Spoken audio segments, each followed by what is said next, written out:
Hey everyone, it's Donnie Madden, and this is my second video. And today I wanted to kind of share my thoughts about how I became a photographer and why it's important to honor your creative side.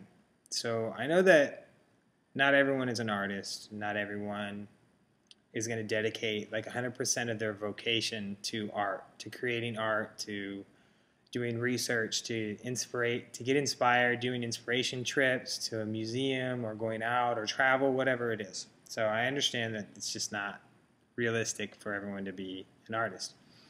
But I do think that everyone has a creative side. And there is a book that I read that when I was getting frustrated with my job, see, got to back up again, okay?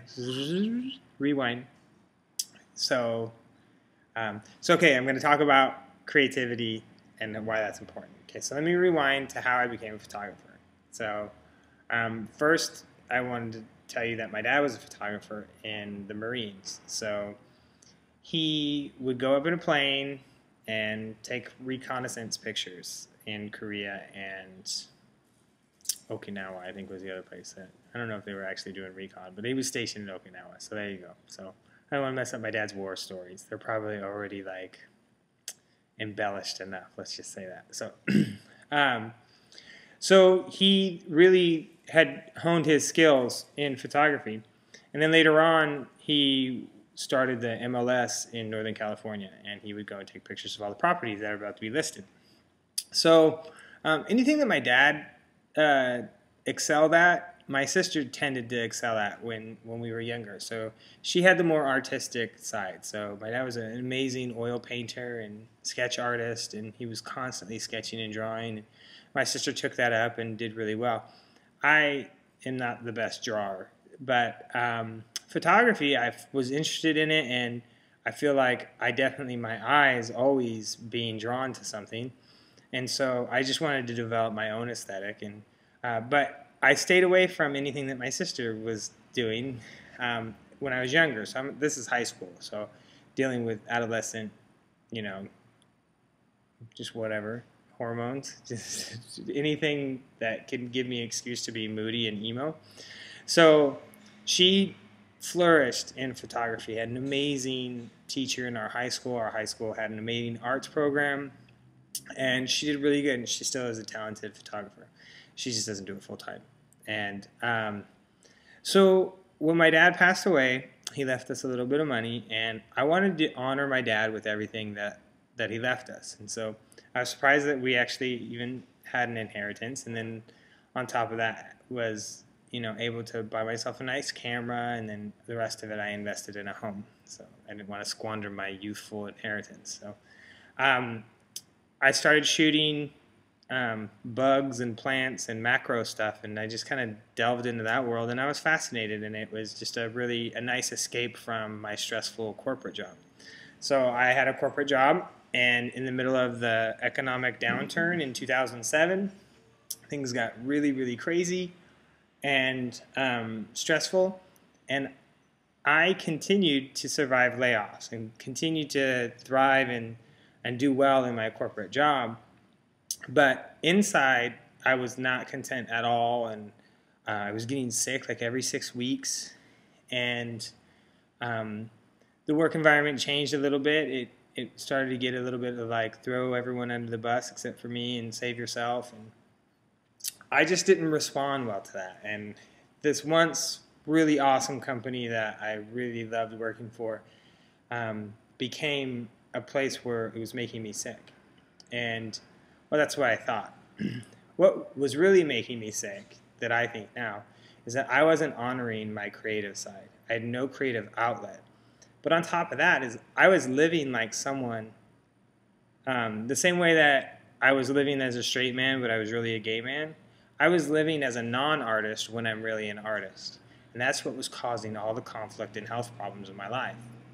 Thoroughly convinced of it. And it just shut me down in so many ways. And so there was just one day where I just realized that I had to quit. I had to quit my job. and I'd made enough money to pay my expenses, my half of the rent or my half of the mortgage, my half of the utilities, in headshots just by word of mouth, people knowing that I was good with the camera and needing headshots. And I just started doing that on the side.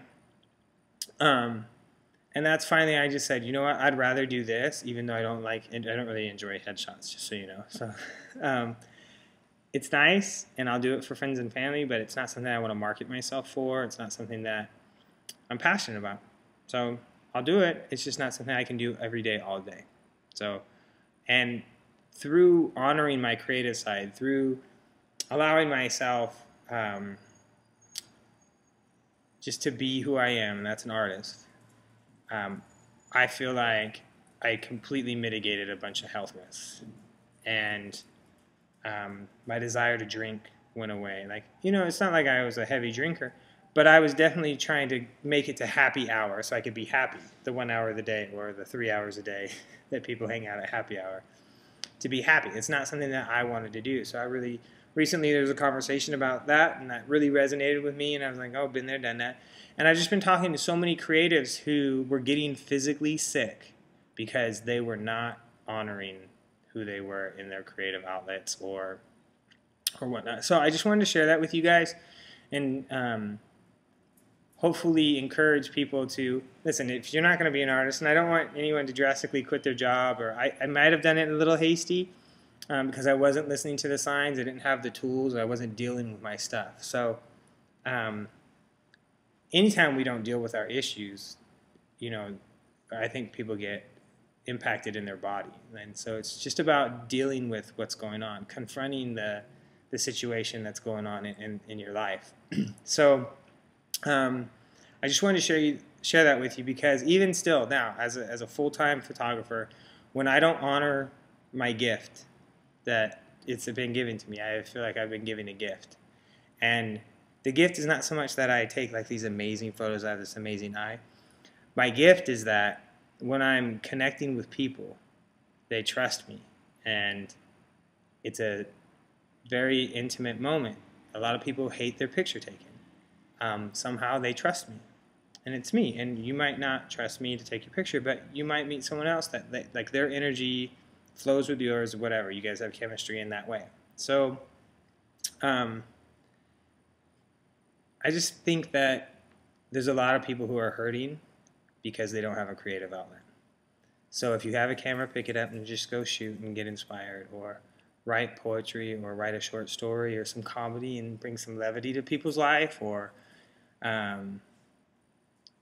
paint, whatever it is, like dance, take a dance class. Like, you know, there's just so many people who are in the closet about, I dreamed of being a choreographer, but they don't want to be but they're embarrassed to say that, or they think it's too late to start that career trajectory, or anything like that. It's just not the case. So be creative, do something, make more art, and share it. So it's unnerving sometimes to put your stuff because people are going to criticize it. But I have to tell you that more people just are encouraging than discouraging. So go create, make some art, share it, tag me, post it, Facebook, tweet it, all that good stuff. So, and then watch your health.